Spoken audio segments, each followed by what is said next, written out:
Okay, good afternoon, everyone, or good morning, depending on where you are, and welcome to today's webinar. My name is Parker, and I'm a member of the marketing team at the Perry Johnson Companies, and I'll be helping to facilitate today's webinar and offer support to our speaker. So with that, I'm going to hand it over to Dejan. We can get started. Thanks, Parker, for this intro. So my name is Dejan Kosutic. I'm the CEO and main ISO 27001 expert at Advisera. And yeah, today I'll present this topic around risk management, which is, I would say, usually the first biggest problem that companies face, when they go for ISO 27001, because indeed this is an extremely important concept and extremely important step when companies go for information security for ISO 27001. Because as you'll see later on in my presentation, this actually determines lots of things that are happening afterwards during the implementation. So let me start with a couple of let's say thoughts here. So in the webinar today, I'll present you all the steps that you have to perform as part of this risk management. You will see that there are 5 main steps for risk management. And this webinar is really intended for beginners. So I'll explain some really basic stuff about this assessment and treatment, and I'll use some very easy to understand language so that really beginners can understand what is basically what needs to be done. So if you're planning to do this risk assessment and treatment, if you want to succeed and if you want to do it in some optimal time, you need really to understand what this risk management is, and also learn what is acceptable from the point of the standard, also from the point of certification body, because otherwise you might do too little, which will of course bring you a non-conformity, or you might do too much, which will then take too much time, too much resources on this kind of a step. So you need to know exactly what is required and see some best practices to do it in an optimal way. So one of the main points today is really this risk management, meaning risk assessment and treatment, is really a critical first step in ISO 27001.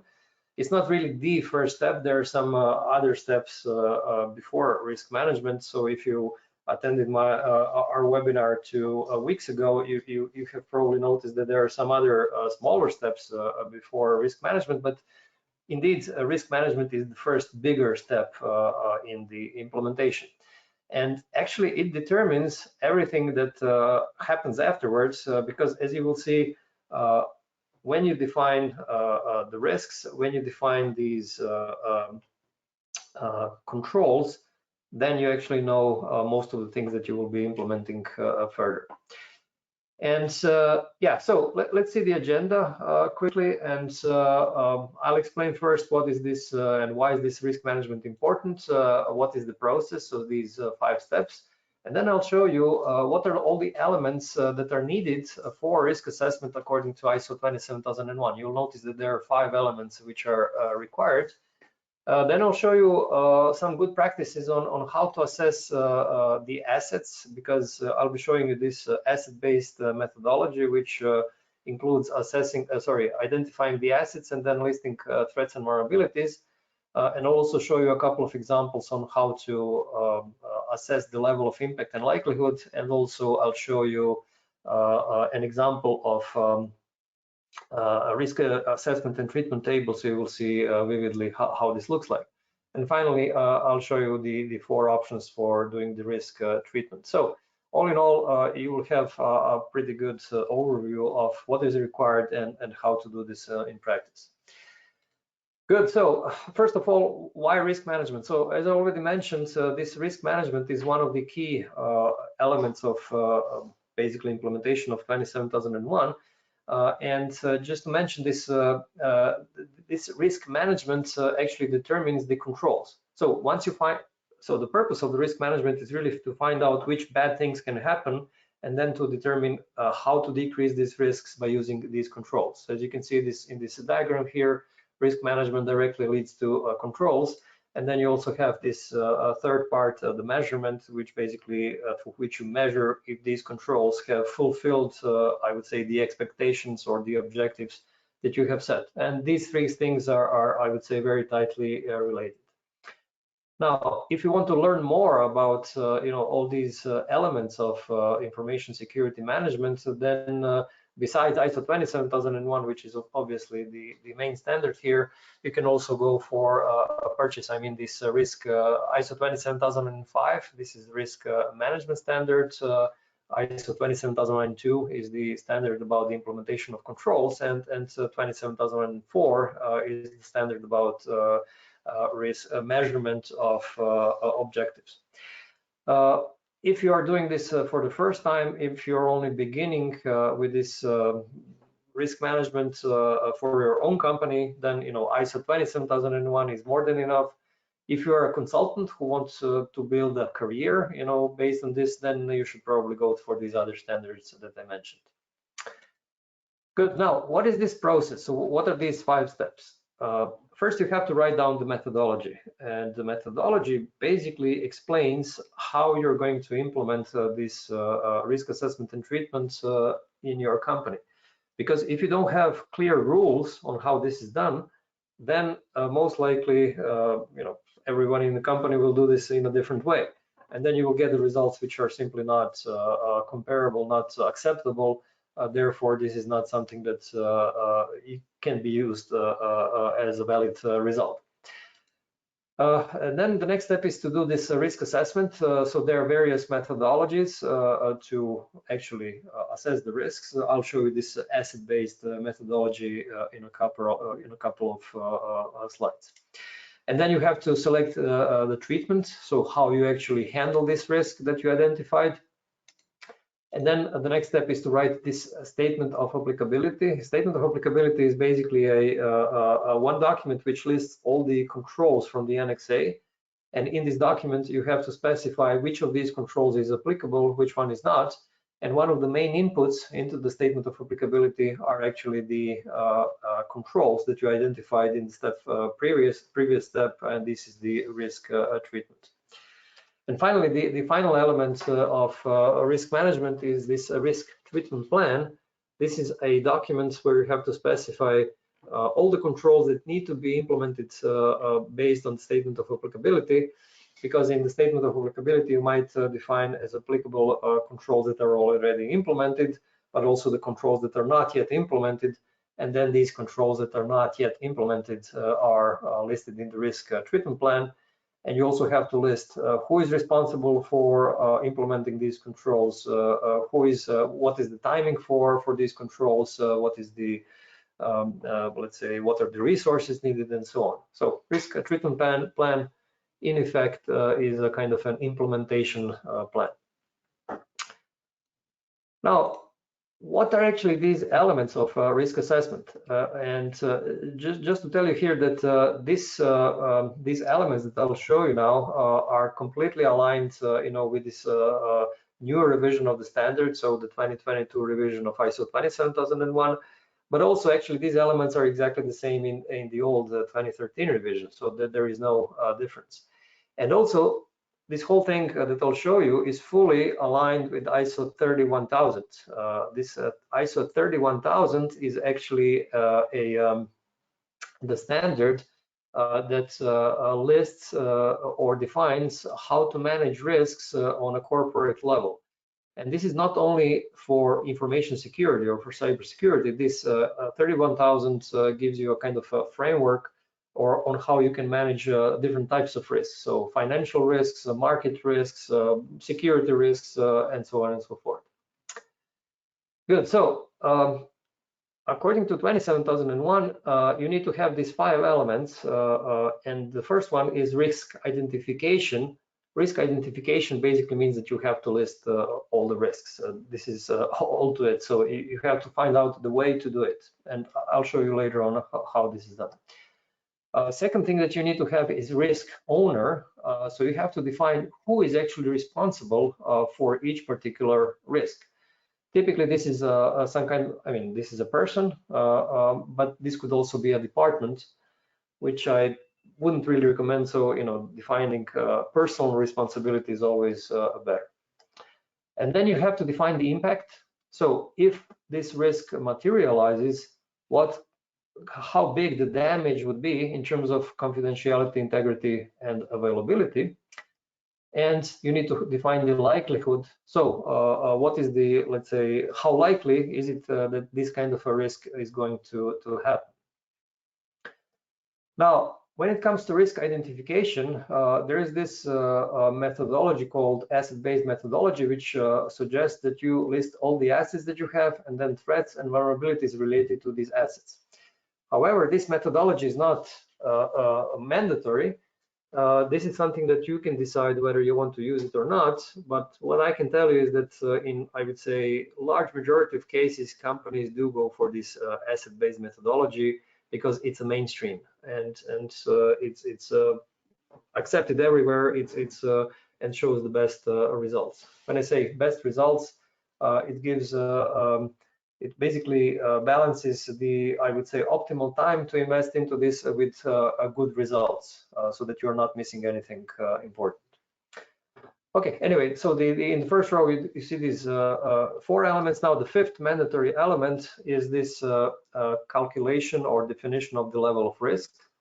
Usually, the level of risk is calculated by either multiplying impact and likelihood or by adding impact and likelihood.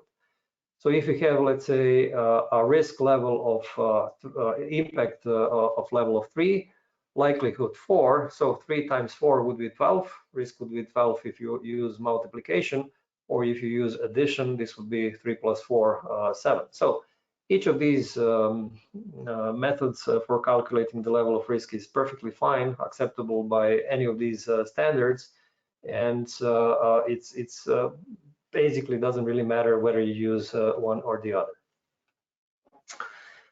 By the way, I didn't mention, if you want to ask any questions, you're free to do so. So simply send the questions, even during the webinar, and I'll try to ask any of your questions even as I present. And of course, I'll try to answer then also any of your questions later on in the Q&A session. So feel free to drop in any question that comes to your mind, and or if you disagree with something that I'm saying, I'm very willing to discuss what would be the best, let's say, approach.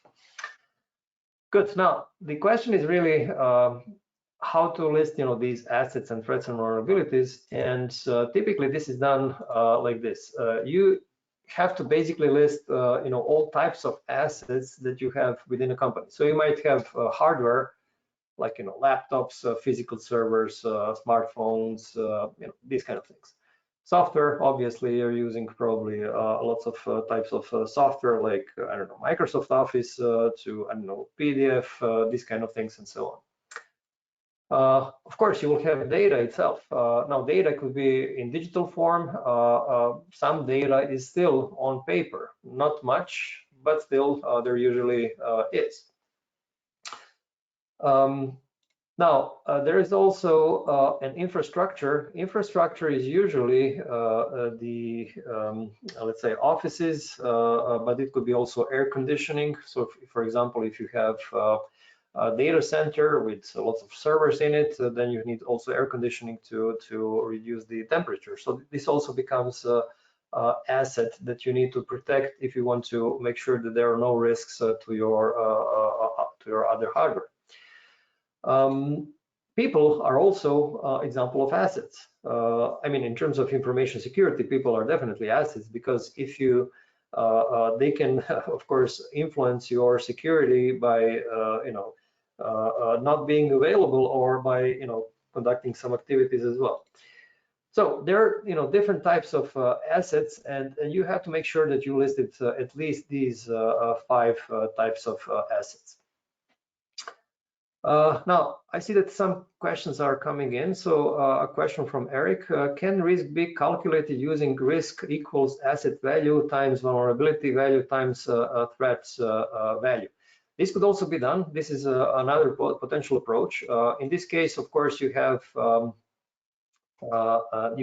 3 elements to calculate. So asset value, vulnerability value, and threat value.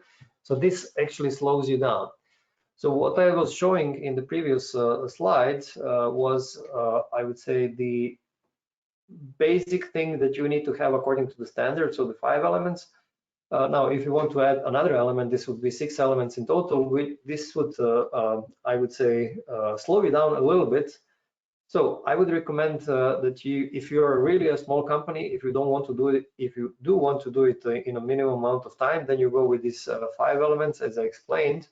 If you want to be a little bit more detailed, if you want to, let's say, get even more precise results, and this is typically done for, let's say, financial organizations, then you can use asset value, vulnerability value, and threat value.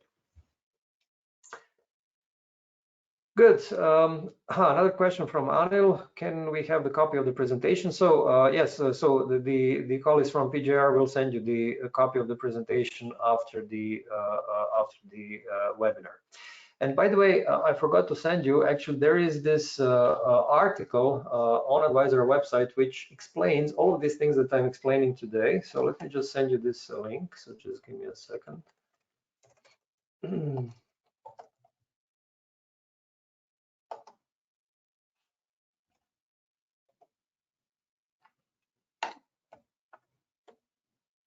Okay. So I think you can see this in the chat window. You can see this link. So basically, this is a link to an article, and this article is quite long, and it explains really all these steps in the risk management, examples of assets and threats and vulnerability. So you will see lots of things there. Good. Okay, another question from René. Is a risk analysis performed on systems or on processes? So in this case, what I'm showing now on the slide is the asset-based approach. So you're actually doing the risk analysis on assets, not on systems. Sorry, systems could be assets in this case, but basically it's not on processes. So process-based risk assessment is, I would say, a different methodology.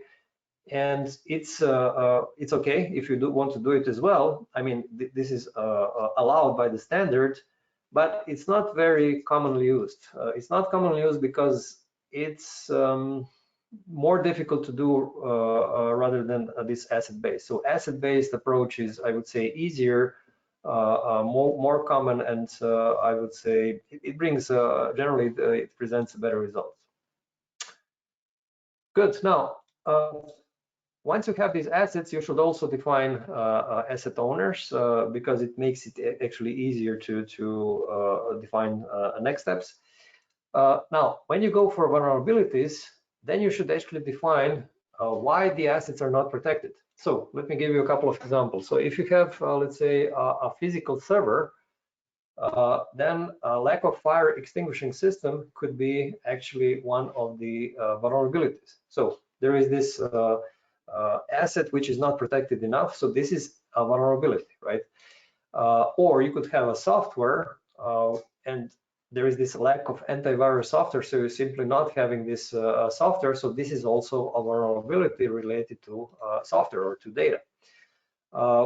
You could also have, I don't know, some offices, I mean, some kind of an infrastructure, and you don't have the business continuity plans. Again, this would be a vulnerability.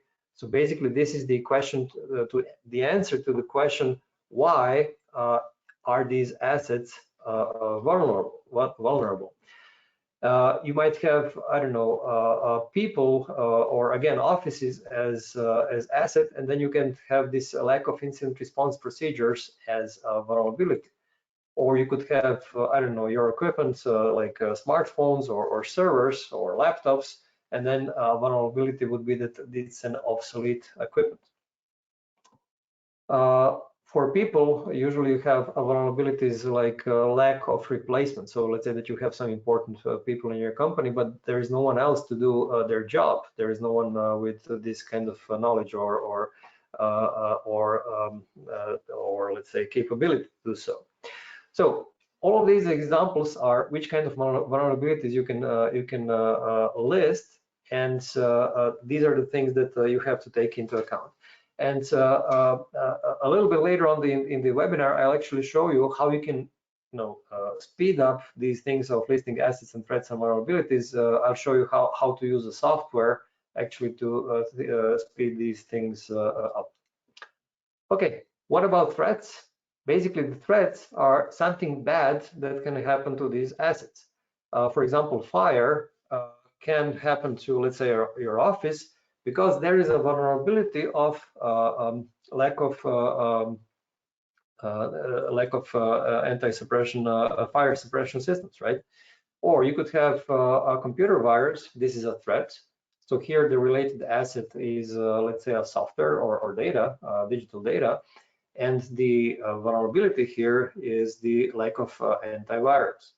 So as you can see, if you want to have, if you want to have a valid risk, then you need to have all these three elements: assets and vulnerabilities and threats. So if you have all these three elements, then you have a risk. If you're missing any of these elements, then there is no risk. So if you didn't have an asset, obviously there wouldn't be risk. But also if you didn't have a threat, if you only have a vulnerability and asset, but no threat, then again, also no risk. Okay, earthquake, this is a threat. Related asset would be, again, let's say an office or people. And the vulnerability would be that you do not have that you don't have business continuity plans. Bomb threats, again, the vulnerability, the vulnerability would be that you do not have incident response plans. Equipment malfunction, again, asset is some kind of equipment threat. Vulnerability here would be that the equipment is obsolete. Key people leaving the company, this is obviously a threat related to a vulnerability of not having any replacements. Okay, a couple of more questions coming in. Carlos is asking, is it possible to have English subtitles for this webinar? I don't think so. But what you will have, this webinar is recorded, and my colleagues from PGR will send you the recording, the link to a recording after the webinar. Okay, Christian is asking, can you say something how easy a vulnerability can be attacked, be a threat? I'm not sure if I understand this question correctly. So if you can please elaborate a little bit on this, and then I'll try to answer. Good. Now let's move on. So let's now move on to the impact and likelihood. So if you remember, these are the next two elements that you need to have according to the standard. So the standard doesn't specify, which kind of scales to use. So you can use something as simple as, low, medium, and high. So it's very easy. It's easy to understand for everyone. Or you can have some more elaborate scales like 1 to 5. And then basically 1 to 5, meaning 1 would be very low, 2 would be low, 3 would be medium, 4 would be high, and then 5 would be very high. Or you can go even further, 1 to 10. So this is even more elaborate, and basically it's it gives you more precision.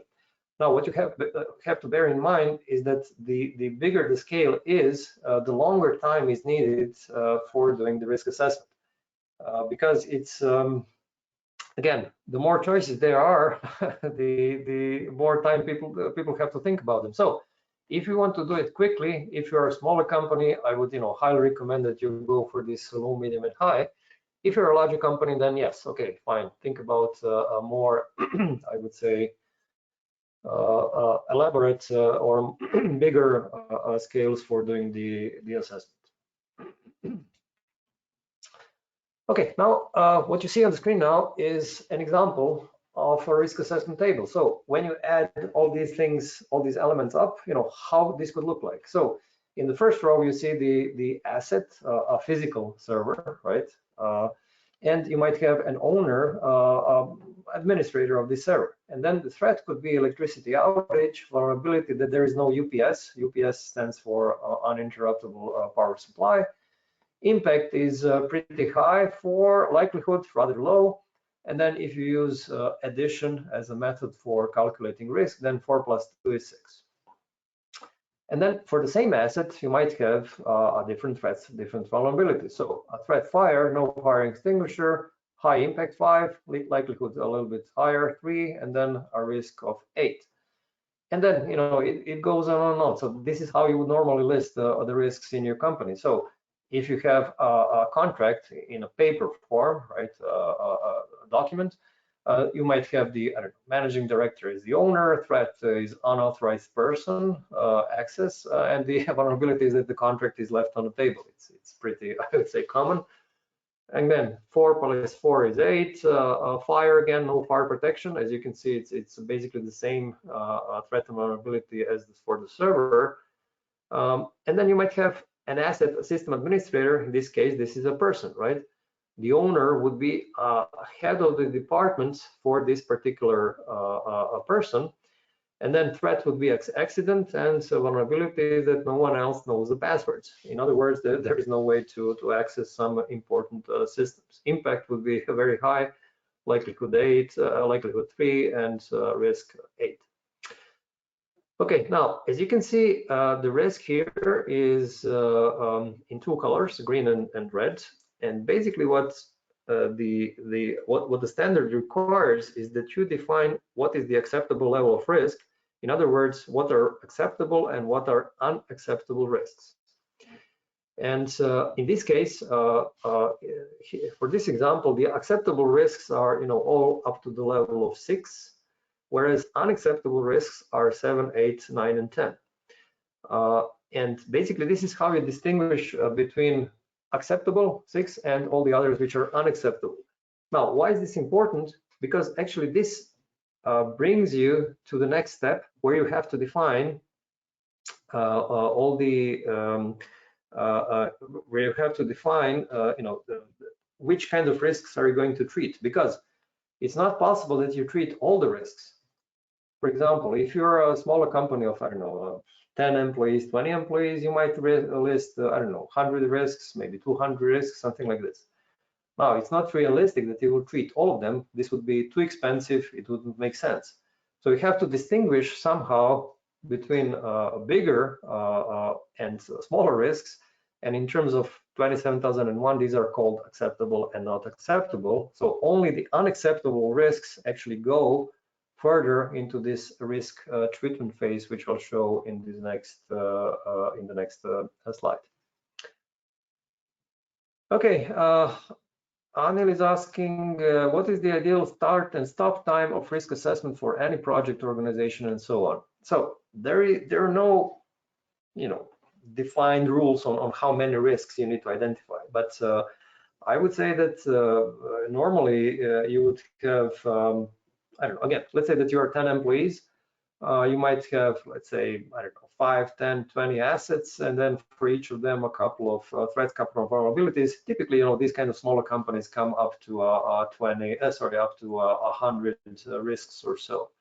Of course, if you're a larger company of, let's say, 1,000 employees, then you'll probably have a couple of 1,000 risks. And if you open this link that I've sent you through chat, you will see in this article, you have a suggestion on a typical number of risks that are based on the size of your company. Another question from Anil, what is the frequency of reviewing the risk register and risk log? So risk review is something that happens after you do this initial risk assessment. According to the standard, you should do it at least once a year, but I typically recommend that you do it a little bit more often. So let's say twice a year, maybe 3 or 4 times a year, because risks are changing, I would say, quite dynamically, as you can imagine. And besides these regular risk reviews, you also have to do ad hoc risk reviews whenever there is some big change in your company. So for example, you're, I don't know, introducing a completely new technology, you're introducing, let's say, a new product. So these kind of triggers, these are the triggers that you have to use to actually do the risk assessment, do the risk review, because most probably because of these events, you'll have additional risks. Anyway, not to confuse all of the attendees at today's webinar, risk review is done afterwards, after you initially implement the standard Once you have this, I would say, maintenance phase of the ISMS, then you have to review risks, and you have to do all kinds of regular things afterwards. Anyway, let me go to the next slide, which explains these risk options for the implementation. Typically, there are 4 options. The most common out of these 4 is the applying of appropriate controls. So what does this mean? This means that let's say you have a particular risk, like I don't know, you have, for example, you have you're leaving your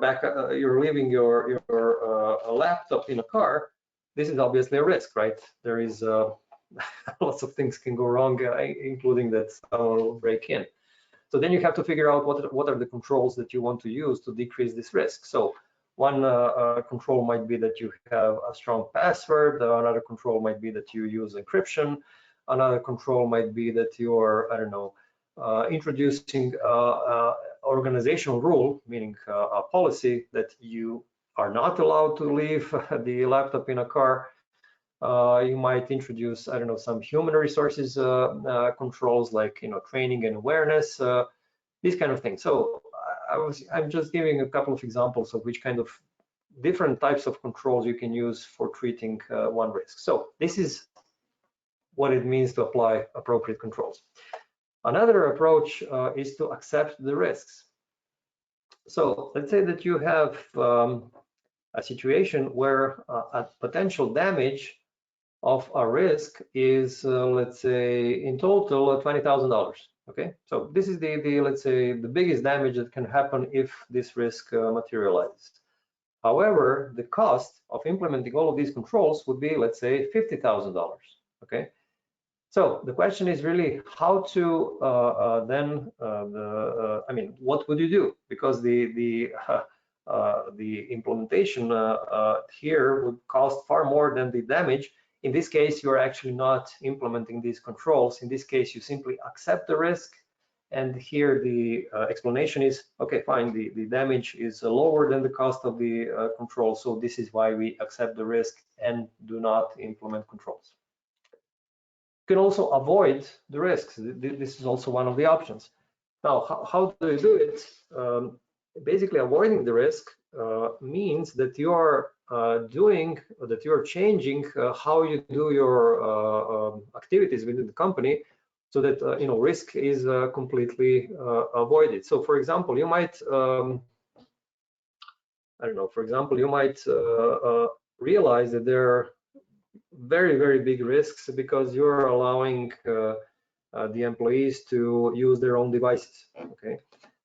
And then you say, okay, we're not going to allow the employees to use their own devices because you cannot control everything that happens on their private devices.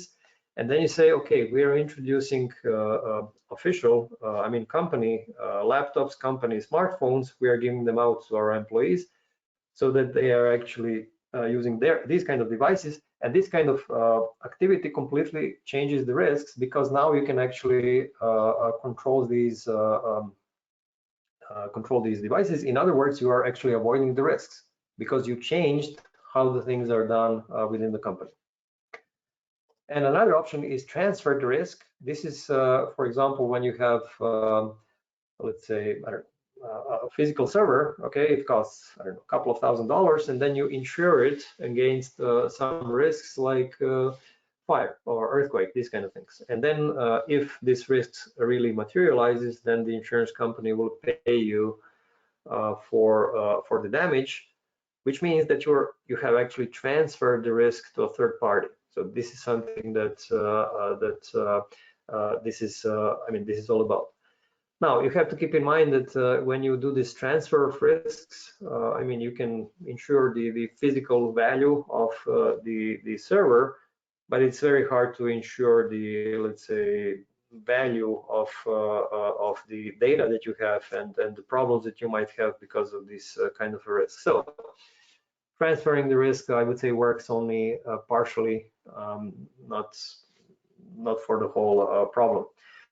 Of course, there are also these there is also this cyber insurance, But again, you can't really cover everything, all the damage here. So anyway, transferring risk is probably not a very, I mean, you have to ensure the things that you can, but don't expect that this will cover you the whole damage.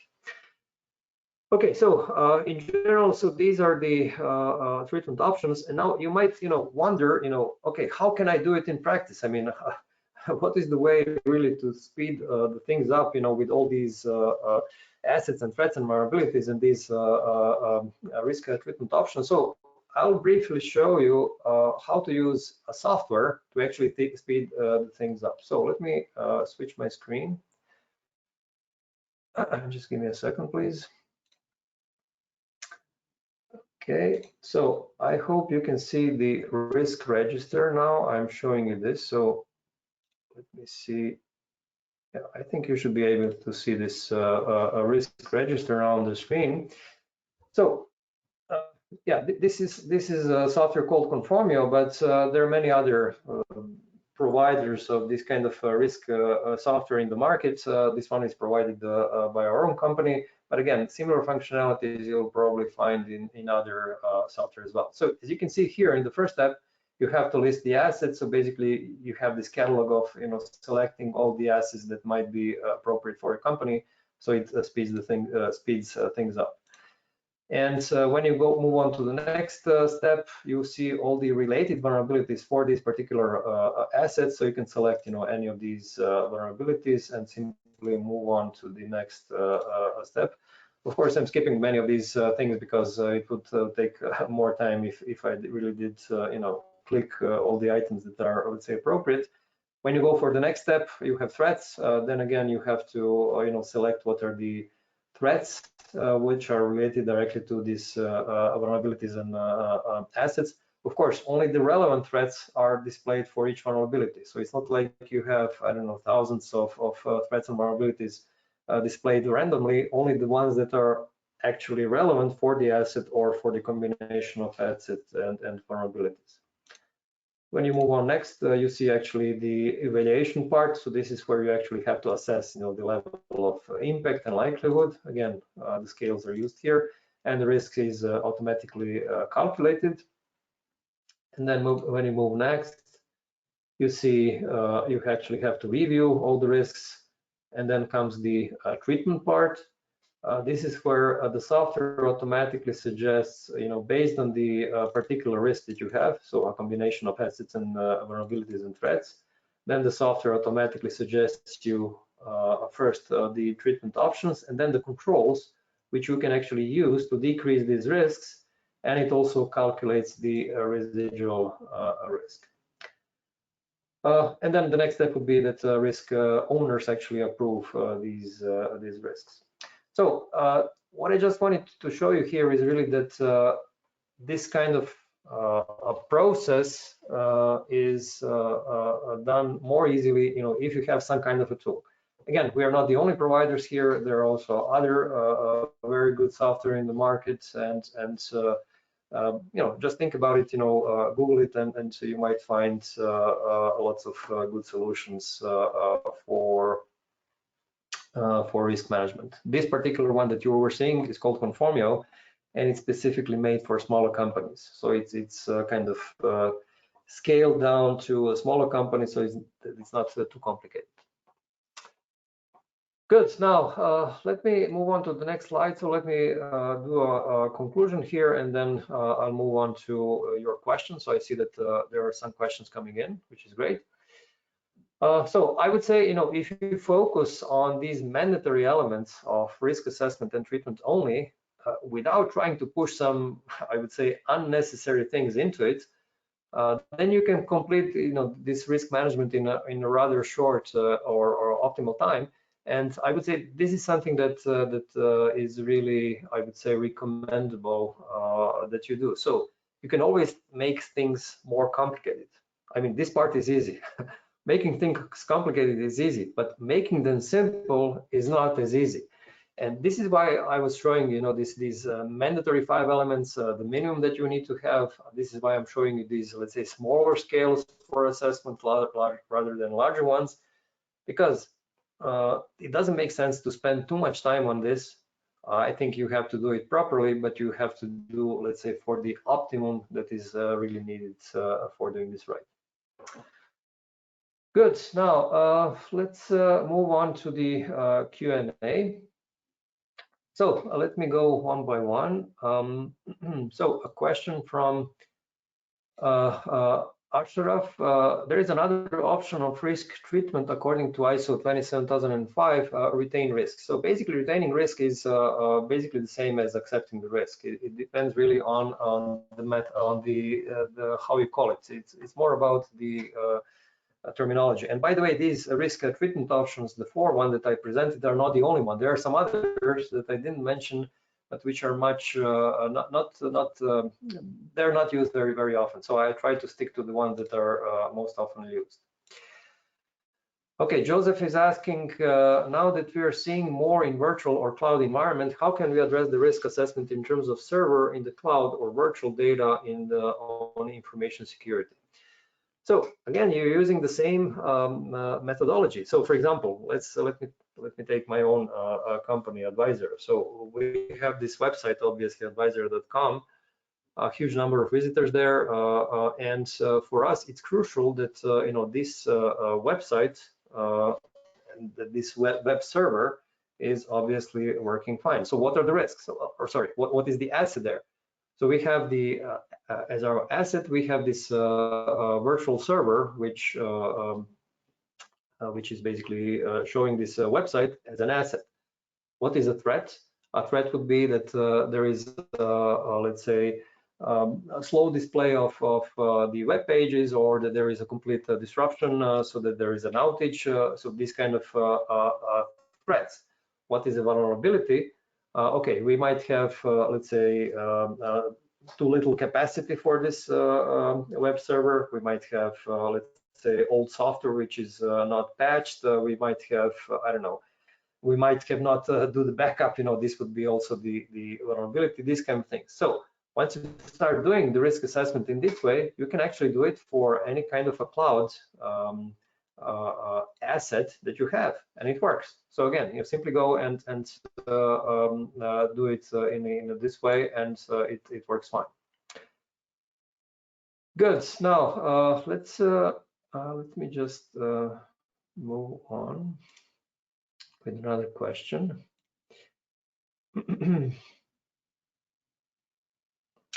Just give me a second to. Okay, fine.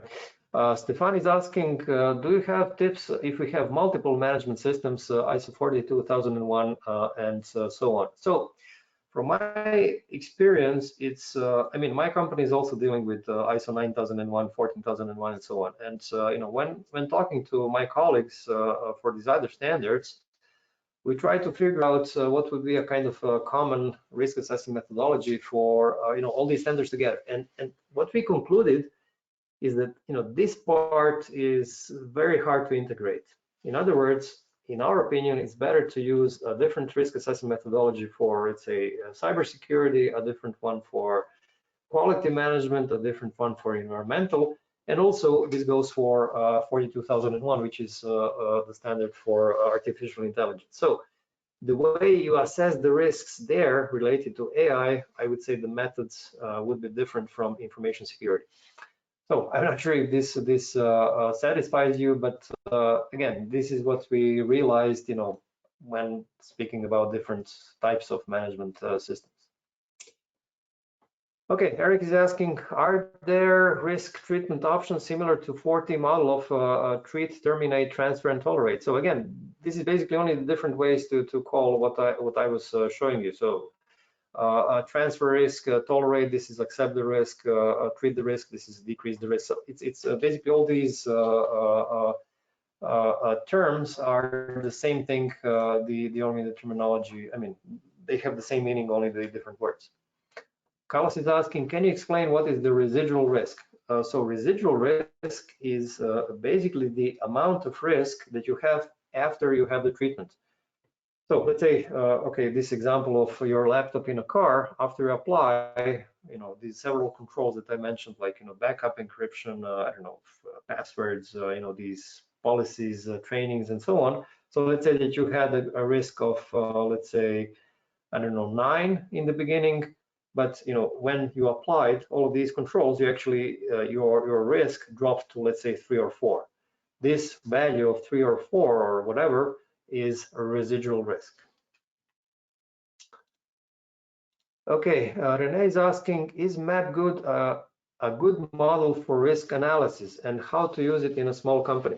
So I personally didn't use MapGood. To be honest, there are tons and tons of various methodologies, but I would say if it covers all these 5 elements defined by ISO 27001, and let me just repeat them. These are the risk identification, risk owner, impact, likelihood, and level of risk.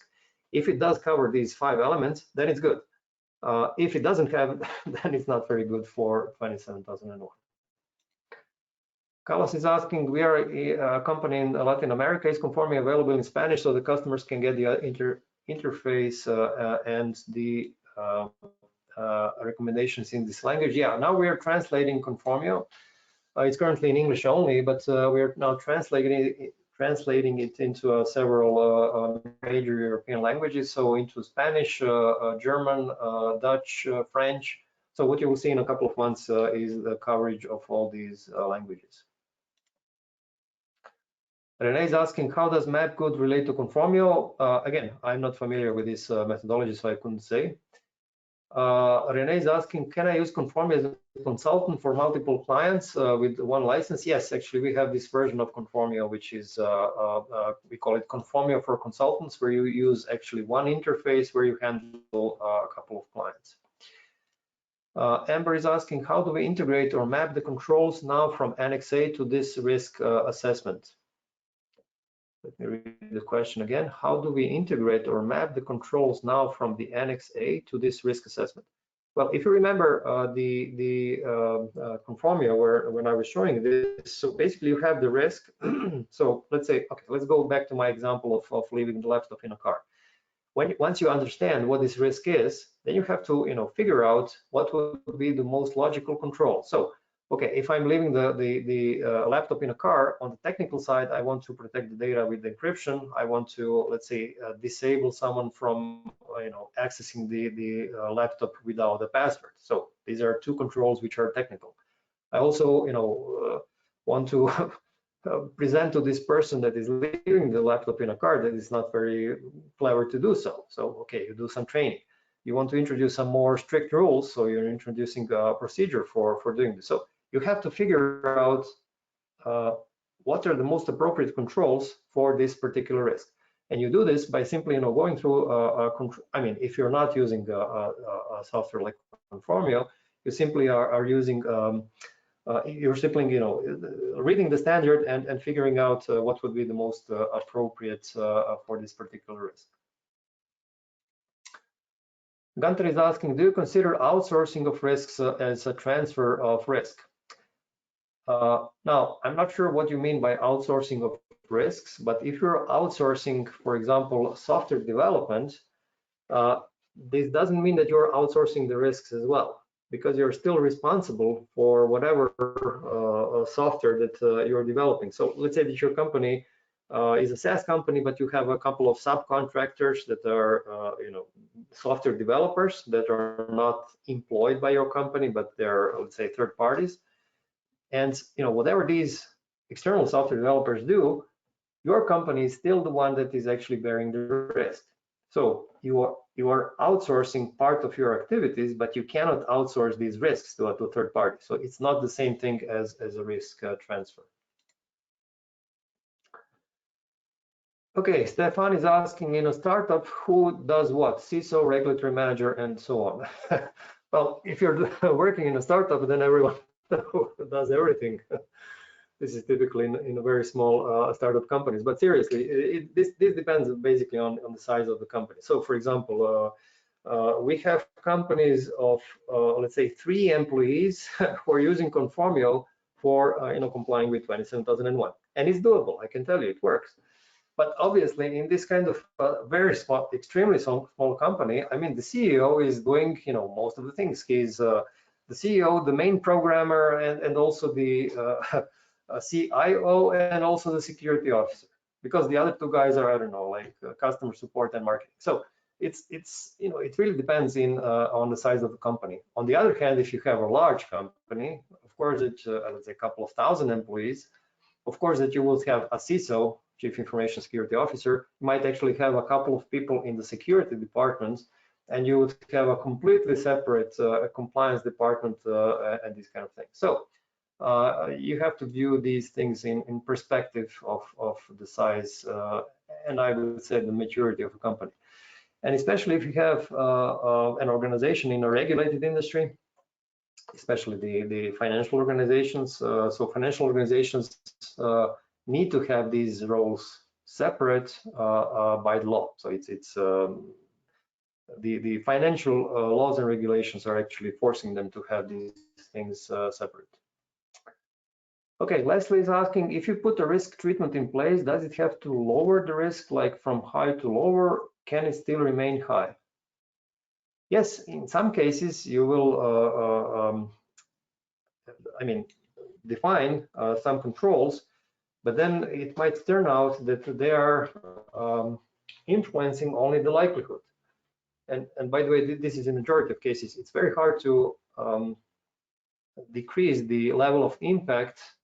Usually you're only decreasing the level of likelihood.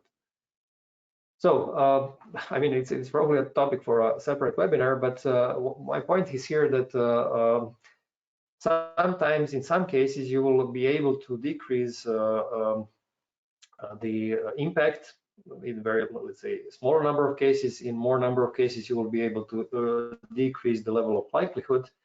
But sometimes you will not be able to decrease these the total level of risk to an acceptable risk, and which is also okay. And you're simply you will have to accept this still to high risk, or you will have to invest into more control. So again, this is something that you have to start assessing and really figuring out what is really the most appropriate. Okay, Christian is asking, can I use this risk methodology for NIS2 requirements? Yes. I'm not sure if you were at my webinar yesterday that I did about NIS2.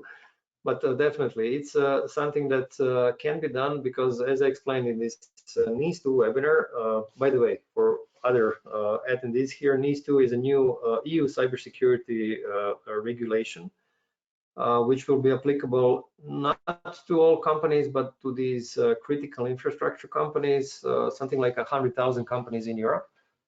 Anyway, this NIS2 doesn't really define too much details about how cybersecurity is to be implemented. So my suggestion is to use ISO 27001, and among this also use this risk management methodology from ISO 27001. So in other words, it's yes, you can use this risk methodology for NIS2 as well.